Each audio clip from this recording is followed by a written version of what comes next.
So good afternoon. I'm Mike Mitchell, the Center for Creative Leadership, and I'm here today to talk to you about innovation. So just by show of hands, how many people believe that innovation is important to your organization?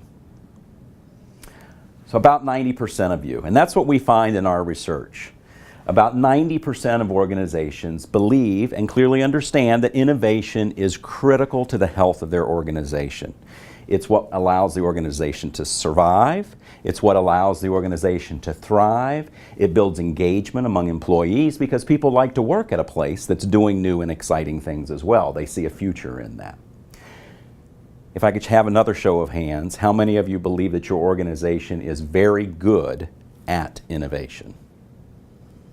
So only a couple of hands. Again, and that matches what we know as well. Only about 14% of organizations will say that their organization is very good at innovation.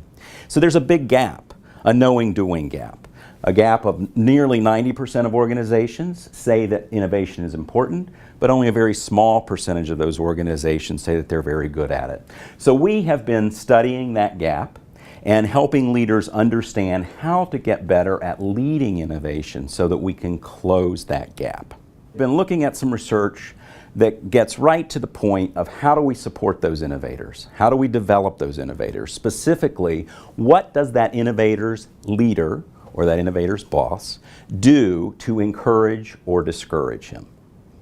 So some cutting-edge research that we've just finished conducting showed us that there are a lot of practical things that those leaders do. And those are things you probably intuitively already know. Things like a good leader gets the budget.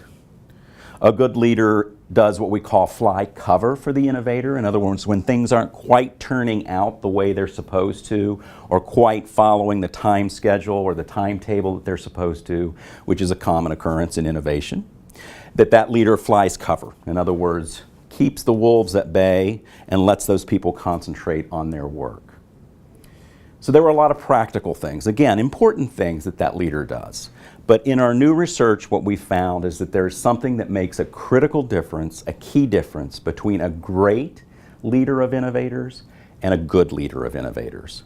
What makes a difference for the great leader of innovation is that they demonstrate emotional support.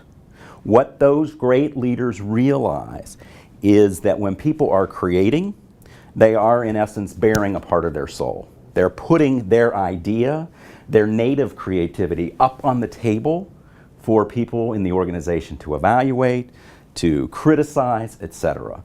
That takes a lot of emotional energy. So those leaders that realize that and provide that emotional support are the most effective leaders of innovators.